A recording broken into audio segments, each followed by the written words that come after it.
Item ಯಾವುದೇ ಇರಲಿ try ಮಾಡಿ ಆಚಿ ಚಿಕನ್ ಮಸಾಲಾ. ಆಚಿ ಚಿಕನ್ ಮಸಾಲಾ ಏನು ಇವತ್ತು 2023ರಲ್ಲಿ ನಾನು 201 ಒಟ್ಟಿನಲ್ಲಿ ಜಯಗಳಿಸಿದ್ದೆ. ಅದಕ್ಕೆ ಚುನಾವಣೆ ಎಣಿಕೆಯಲ್ಲಿ ಅಕ್ರಮ ಆಗಿದೆ ಅಂತೇಳಿ ಅವರು ನ್ಯಾಯಾಲಯದ ಮೆಟ್ಲೇರಿದ್ರು. ನ್ಯಾಯಾಲಯದ ಮೆಟ್ಲೇರುವಂಥ ಸಂದರ್ಭದಲ್ಲಿ ಸುಮಾರು 19 ಅಲಿಗೇಷನ್ಸ್ ಮಾಡಿದರು ಬೇರೆ ಬೇರೆ. ಆ ಕಾರಣದಿಂದಾಗಿ ನಾನು 3 ವರ್ಷಗಳ ಕಾಲ ಹೈಕೋರ್ಟ್ನಲ್ಲಿ ನಮ್ಮ ವಾದ ಮಂಡಿಸುವಂಥದ್ದಾಯಿತು. 18 ಪ್ರಕರಣಗಳನ್ನು ಕೋರ್ಟ್ ವಜಾ ಮಾಡಿ ಒಂದನ್ನು ಮರು ಎಣಿಕೆಗೆ ಆದೇಶ ಮಾಡಿತು. ಆ ಮರುಮಣಿಕೆ ಆದೇಶ ಮಾಡುವಂಥ ಸಂದರ್ಭದಲ್ಲಿ 2026ರಲ್ಲಿ ಏನು 2023ರಲ್ಲಿ ವ್ಯಾಲಿಡ್ ಮತಗಳಿದ್ದು ಅವುಗಳಲ್ಲಿ 257 ಮತಗಳು ನಾವು ರೀಕೌಂಟ್ ಮಾಡುವಂಥ ಸಂದರ್ಭದಲ್ಲಿ ವ್ಯಾಲಿಡ್ ಮತನ ಇನ್ವ್ಯಾಲಿಡ್ ಮಾಡಿದ್ದಾರೆ. ಅದು ಎಣಿಕೆ ಮಾಡುವಂಥ ಸಂದರ್ಭದಲ್ಲಿ ನಾವು ಅಬ್ಜೆಕ್ಷನ್ ಆಗ್ತು.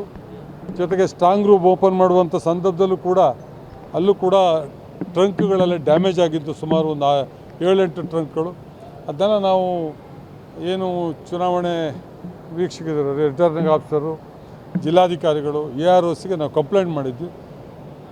ಹೋಗಿ ಅಲ್ಲಿ ಮತ ಎಣಿಕೆಗೆ ಇದನ್ನು ಬಂಡ್ಲ್ ತೆಗೆದ್ರೆ ಆ ಬಂಡ್ಲಲ್ಲಿ ಹಿಂದೆ ಎಣಿಕೆ ಮಾಡಿ ಅದಕ್ಕೆ ರ್ಯಾಪರ್ ಹಾಕಿ ಸೀಲ್ ಹಾಕಿ ಸೈನ್ ಮಾಡಿದರು. ಆ ಸೀಲ್ ಇರಲಿಲ್ಲ, ರ್ಯಾಪರು ಇರಲಿಲ್ಲ, ಎಲ್ಲ ಓಪನ್ ಆಗಿ ಚೆಲ್ಲಾಪಿಲ್ಲಿ ಆಗಿದ್ದು ಕಂಡು ಬಂತು. ಅದನ್ನು ನಮ್ಮ ಚುನಾವಣೆಯ ಏನು ಕೌಂಟಿಂಗ್ ಏಜೆಂಟ್ ಇದ್ದರು ಸುಧೀರ್ ಕುಮಾರ್ ಮುರಳಿ ಮತ್ತು ಎಲ್ಲರೂ ಅದನ್ನು ನೋಟಿಸ್ ಮಾಡಿ ಅದನ್ನು ಗುರುತು ಮಾಡಿದ್ದಾರೆ. ಆದರೂ ನಾವು ಕೌಂಟ್ ತಡೆ ಹಿಡಿದು ಹೈಕೋರ್ಟ್ ಆದೇಶ ತಗೊಂಡು ಮುಂದುವರಿಸಿ ಅಂತ ಹೇಳಿದ್ರು ಕೂಡ ಇಲ್ಲ, ರೂಲ್ 62 ಪ್ರಕಾರನೇ ಕೌಂಟ್ ಮಾಡಲೇಬೇಕು. ನೀವೇನೇನು ನಮಗೆ ಇಲ್ಲಿ ಲೋಪಗಳನ್ನು ಮನವರಿಕೆ ಮಾಡಿಕೊಡ್ತೀವಿ ಅದನ್ನು ನಾವು ಚುನಾವಣೆ ಆಯೋಗಕ್ಕೆ ಇದಕ್ಕೆ ಕೋರ್ಟಿಗೆ ಕಳಿಸ್ಕೊಡ್ತೀವಿ ಅಂತ ಹೇಳಿದ್ರು. ಅದ್ರ ಮೇರೆಗೆ ಅವನ್ನೆಲ್ಲ ಕಳಿಸ್ಕೊಟ್ಟಿದ್ದಾರೆ. ಇದರಲ್ಲಿ 100ಕ್ಕೆ 100 ಟ್ಯಾಂಪರ್ ಆಗಿರೋದು ಹೌದು, ಅಕ್ರಮ ಮಾಡಿರೋದು ಹೌದು.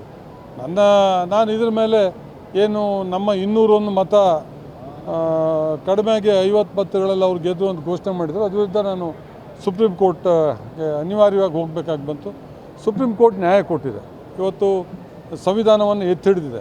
ಬಹುಶಃ ಈ ಪ್ರಕರಣ ಇದೇ ರೀತಿ ಬಿಟ್ಬಿಟ್ಟಿದ್ರೆ ಇನ್ನೆಲ್ಲ 10, 20, 1, 2, 50, 100 ಓಟಿಗೆ ಬಂದಂಥ ಪರಿಸ್ಥಿತಿ ಏನು, ಅದನ್ನು ಹ್ಯಾಂಡಲ್ ಮಾಡೋವಂಥದ್ದು ಒಂದು ಭಾಳ ಹೈಯರ್ ಲೆವೆಲ್ ಆಫೀಸರ್ಸ್ ಏನಲ್ಲ.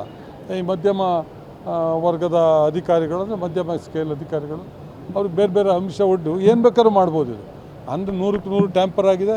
ನಾನಾದರೂ ಇಷ್ಟೇ ಅದನ್ನು ಸಮಗ್ರವಾದಂಥ ತನಿಖೆ ಮಾಡಲಿ. ಯಾರು ಆ ಟ್ಯಾಂಪರಲ್ಲಿ ಭಾಗಿಯಾಗಿದ್ದಾರೋ ಅದು ಗೊತ್ತಾಗ್ತದೆ, ಎಲ್ಲಿ ಜಗಜ್ಜಾಹಿರ ಗೊತ್ತಾಗ್ತದೆ ತನಿಖೆಯಲ್ಲಿ. ನಾವು ಅದನ್ನು ಪೊಲೀಸಿಗೆ ಕಂಪ್ಲೇಂಟ್ ಕೊಟ್ಟಿದ್ವಿ, ಕ್ರಿಮಿನಲ್ ಕೇಸ್ ಕೊಟ್ಟಿದ್ದೀವಿ. ಕೇಸ್ ಕೊಟ್ಟಿದ್ದಕ್ಕೆ ಇವ್ರು ಯಾಕೆ ಸ್ಟೇ ತರಬೇಕು, ಭಯ ಇದ್ದರೆ ತನಿಖೆ ಆಗಲಿ. ಈಗ ನಾನು ತಪ್ಪು ಮಾಡಿದರೆ ಅವ್ರು ನಮ್ಮ ಮೇಲೆ ಆರೋಪ ಮಾಡ್ತಾರೆ, ನಾನು ತಪ್ಪು ಮಾಡಿದರೆ I am ready to go to jail. ಹೆಂಗೆ ಯಾರು ತಪ್ಪು ಮಾಡಿದ್ರೆ ಅವ್ರು ಜೈಲಿಗೆ ಹೋದರೆ ಸಂವಿಧಾನನೂ ಉಳ್ಕೊಳ್ತದೆ, ಇನ್ನು ಮುಂದೆ ಪಾರದರ್ಶಕ ಚುನಾವಣೆ ಆಗ್ತದೆ. ಹಾಗಾಗಿ ಸುಪ್ರೀಂ ಕೋರ್ಟು ತನಿಖೆಗೆ ಆದೇಶ ಮಾಡಿದೆ.